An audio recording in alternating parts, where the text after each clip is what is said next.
Welcome back, y'all, to another Touchdowns to Home Runs Gamecocks preview. This upcoming Saturday, we have the South Carolina Gamecocks taking on the Missouri Tigers. This one is at 7:30 on SEC Alternate, and of course, it is coming from beautiful Williams-Brice Stadium in Columbia, South Carolina. I want to go into this and be like, okay, guys, we have a new era of Gamecock football upon us, but I don't know if we could say that yet. I think that we could call this the to the next era of Gamecock football, because this is our first game in a while without Coach Will Muschamp. He got let go, relieved of his duties on Sunday, I'm pretty sure. We have Mike Bobo in as our intern head coach, and then we're not getting a new coach until next season. So I want to say that it's a new era and everything, but there's also that factor that nothing much is going to change here because we don't really have a new head coach. We just have our offensive coordinator coming in. It is what it is. We've had a bunch of dropouts this week. JC dropped out. Izzy dropped out. RJ Roderick dropped out. I know all three of those guys did, and there was one other guy. I forget who that was. We've been dealing with multiple injuries, and this season right now, it's pretty much a wash.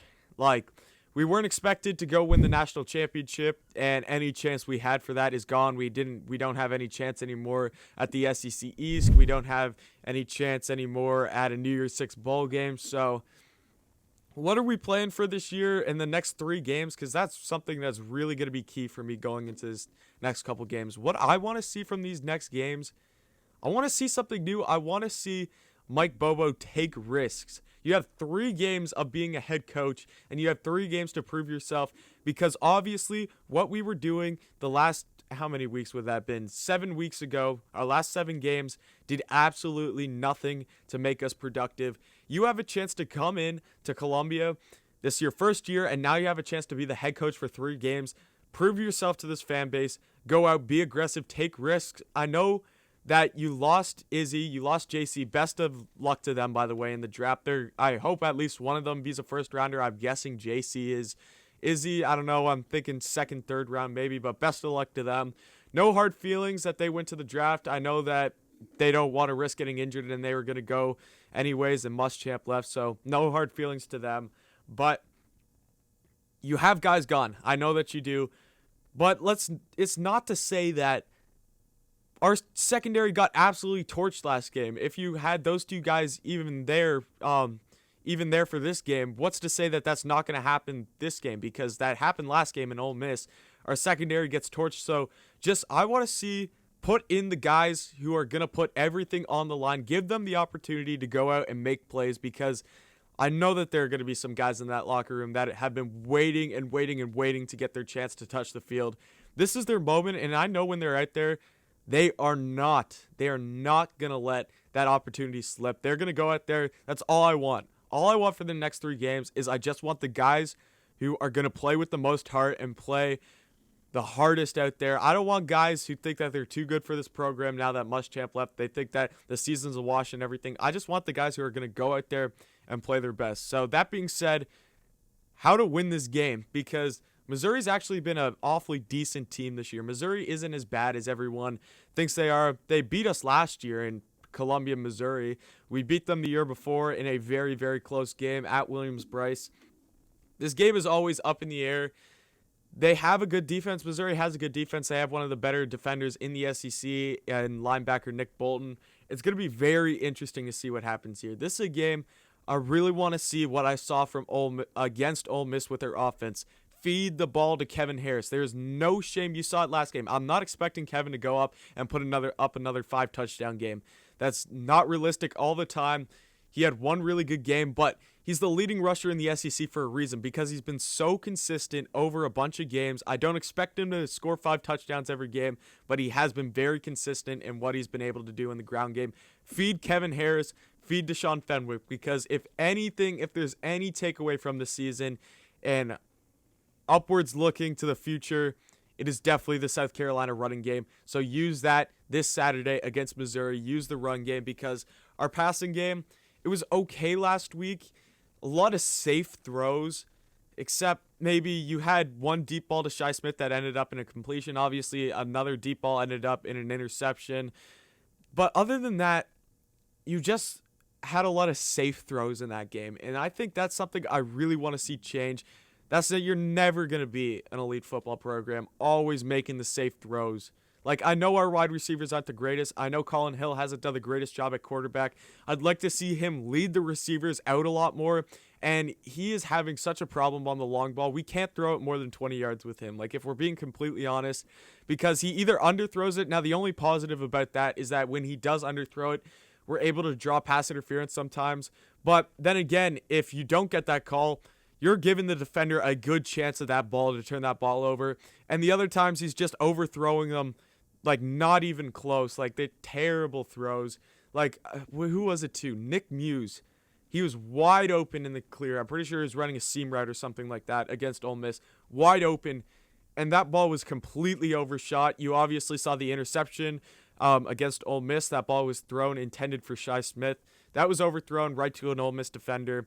Didn't even look like it was going to Shi Smith. So, is it time for a change at quarterback? I made this argument last week because going into that Texas A&M game, I really wanted to see Ryan or Luke in that game. Like, 3 points. Our offense was able to put up 3 points in that whole game, and that drive was on a drive that Ryan Helinski put together. None of the points that we scored in that Texas A&M game was due to Colin Hill. And they just weren't. Like, you say in practice what I heard from Muschamp all the time in practice.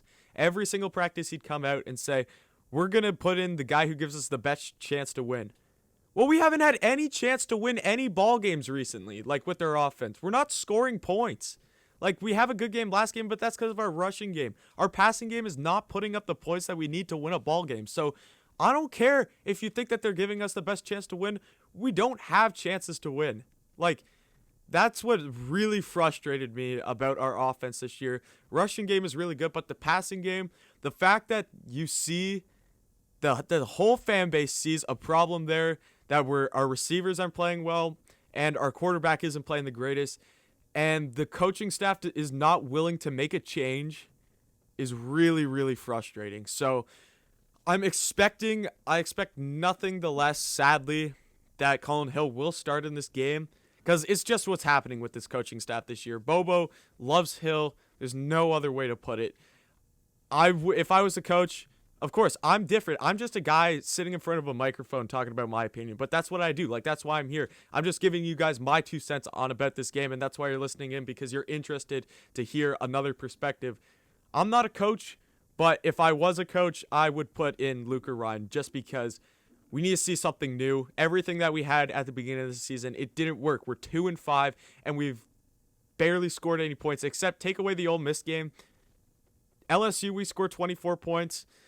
And Texas A&M, we scored 3 points. Our passing game has been so bad. Like, our passing game has been terrible this year. I got to look up our stats in our passing game, because I just need something to back me up on this, because it has not been good at all. Like, I can't even think of a game that I look at it and I was like, you know what? Our passing game was good that game. Because even the Auburn game, like, that was the obvious outlier. Our defense put us in a lot of positions in that game to be able to go and score on drives and everything. And mainly the rushing game, again, you have Shi Smith climbing up the ladder to make that big catch on the offside call that Auburn pulled. They jumped across the line. Hill just chucks it up to Shi, and he is able to go up and make a great play. But other than that, our passing game hasn't been anything this year, and that is such a reason why our offense is just not good this year. They are not good. Sorry, I'm just trying to pull up our stats real quick for our passing game, because I'm frustrated right now. We all know as Gamecocks fans, it's been really, really frustrating lately. It's just so boring and so unmotivating for us fans to keep watching the same thing happen every Saturday. Like, so I'm happy that they made the move with Muschamp. I'm excited for next year, but I really want to see Bobo take advantage of this opportunity to make a change in how we play the game this weekend, because you're going to get 3 games to prove yourself to this fan base, or you're going to get 3 games to prove yourself that you're the exact same as Muschamp and you won't make a change in the offense, even in the defense, is something like that. Put in guys who are going to play hard this weekend. That's all I want to see. Okay, so how many touchdowns have we thrown this year? 6 touchdowns only. We've played 7 games. We are averaging less than 1 passing touchdown a game this season. and we have 6 interceptions. So Colin Hill's touchdown to interception ratio is 1-to-1. You look at a guy, like I know I'm being extreme here, but you look at the elite programs right now. Trevor Lawrence, Kyle Trask, Mac Jones. What are they? Kyle Trask is throwing like 5 touchdowns a game. That's what he's averaging. We can't even throw at least 1 a game. We can't even average 1 a game. That is just terrible. Like, that is so bad. It's really... Colin Hill's thrown 59 completion percentage. Again, this is nothing personal against Colin Hill. I think he's a great guy and everything. This is just me coming out here and being honest about where I think our program is at and why I want to see a change in the offense. A lot of people say it's not the quarterback problem. I believe that it's not all the quarterback's fault about how we're playing. I know our receivers aren't good. I know our defense has been playing terrible in the secondary, and we're not able to get any pressure on the quarterback. But I feel like the culture around the locker room changes and gets them more excited when you change the head guy, and the head guy for every single team is the quarterback. When you're able to show the rest of your team as a coach that you're willing to make a change for the better for this team, you're showing that, you know what, guys, there is a problem. We do see the problem, because I feel like a bunch of the players see a problem too, and they're just like, why are we not changing anything? Show your players that you know that there's a problem and make the change. I want to see Ryan Helinski or Luke Doty this weekend, but again, Colin Hill's going to be the guy. I already know it. It's really frustrating, and even a guy like Shi Smith, he's a guy that I feel really bad for this season, because you have guys like Elijah Moore or whatever. Elijah's a great receiver, but Shi's a great receiver too. Shi just does not have the stats because he's on this team. He's not able... They know that the only guy that could catch a ball on that offense, every single defense we've gone up against, is Shi Smith. So you can easily take him out of the game. But even with that said, Shi's still been able to put up 596 yards receiving. But I still would like... He's one of the better receivers in the SEC. I'd still like those stats to be better. So that's going to hurt his draft stock, in my opinion, which I know it's all about what our team is able to produce. But then again, I like sending our guys to the NFL. I like seeing our guys going high in the draft, like a guy like Javon Kinlaw, Brian Edwards. I love seeing them go. I love Javon going in the first round. It just makes your program look better, and you could show recruits, hey, look at all the first rounders we've had recently. We had Javon Kinlaw, we had Hayden Hurst, Jadeveon Clowney is gone. So we can show that we're able to produce first round talent. And when you're wasting talent like this, especially for recruiting wise, when you have this talent on your team and you know he's going to go to the league, I'd like to see a boost in stats for him just so he can increase his draft stock to overall look better to recruits. It's just a whole... There's so much that I do know and don't know about college football recruiting and everything that I can't come up here and talk and be an expert, but there's so much in the cycle that I feel like I do know about. And I feel like if you're able to show the guys that you're able to produce them and get their full potential out of them and send them to the league with a high draft pick, because that's going to make them more money and everything, that helps your recruiting a ton. So I feel like that's something that was a really missed opportunity for South Carolina this year. Just how this whole team was playing was increasing Shi Smith's draft stock, because I don't think he's going to go in the draft. He has first, second round potential, but I think he's going like third, fourth, fifth round, sadly. So that's my kind of little rant on the offensive side of the ball. I want to see a change. Run the football this weekend. Don't be afraid to take shots downfield. Now, I know I said Colin Hill is having real struggles downfield. I don't care. Just give him the chance to throw the ball downfield. The only way that we're going to move the ball is either in the running game or if you take big chunk plays and just chuck the ball downfield. So be aggressive. Go for some fourth downs. Go for some third and short deep shots. I don't care. Do what you have to do to put the most points up on the board, because usually when you do the safe stuff, it doesn't involve you scoring any points. And what we need to do is score points. Defensive side of the ball, we have a ton of guys on our secondary gone. We know that.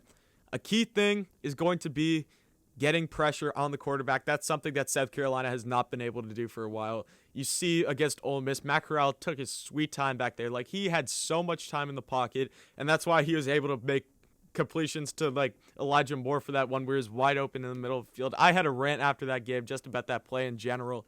I apologize for that. That was the first time that's ever happened to me doing YouTube. I was talking so long that my memory card ran out of storage to actually keep the film on there. So I have to cut that up and everything. But getting back to it, starting to talk about the defensive side of the ball. Defense, get pressure on the quarterback. Put in Zach Pickens. Put in Jordan Birch. I know that they haven't been playing the absolute greatest this season, but they are your 5-star talent. They're the guys who can make the big plays. They're a 5-star for a reason. They're big and they're physical. Get them in there. Let them make those big plays and get pressure head on with the quarterback. I'm pretty sure Baslick's the quarterback for Missouri. Make him run around. I'm pretty sure Larry Roundtree's the running back for Missouri, and that's something that the Gamecocks really struggled with last year, if I remember. Roundtree's able to kill us in the running game every single time we play Missouri. So really stop that. That's going to be absolutely huge. Stopping the rushing game, because if you can't stop the rushing game, that's going to open up the passing game for Missouri. And you know with our secondary right now, if they start having the opportunities in the passing game, like let's say Ole Miss did, and granted, we had Izzy and JC in that game versus Ole Miss. We don't have them this game. We don't have RJ in this game. So you could just imagine what's going to happen if that passing game for Missouri starts opening up. Stop the run game. Do not allow them to get open looks in the passing game. Make them stick to the passing game, but make them do it with us in like zone coverage or whatever, because we don't have to worry about that rush game. So take down the rush game. That would be huge for us. And again, we just got to win the turnover battle 100%. Whether that be fumbles in this game, whether that be interceptions, we have to at least be +1 or +2 to win this game. In my opinion, we got to win the turnover battle. So my 3 keys to the game, I'd say, run the ball with Kevin Harris, be aggressive, be very aggressive, and win the turnover battle by at least, I'm going to say we have to win the turnover battle by at least +2 in this game to be able to win this game. That's just my opinion. You could feel otherwise, but with our defense so hurt right now, unless we're able to force those turnovers, I feel like that offense is going to be cooking for Missouri. So we got to win the turnover battle at least +2. So that's my video for today. I actually went on a lot. I was only planning to make this video like 8 minutes or whatever. I just kept talking. I could talk Gamecock football all day. I love talking Gamecock football, and I know you guys do too. So if you're a Gamecocks fan, definitely hit that like button down below. Hit the sub button. Comment anything about Gamecocks football, and thank you for watching, and come back next time.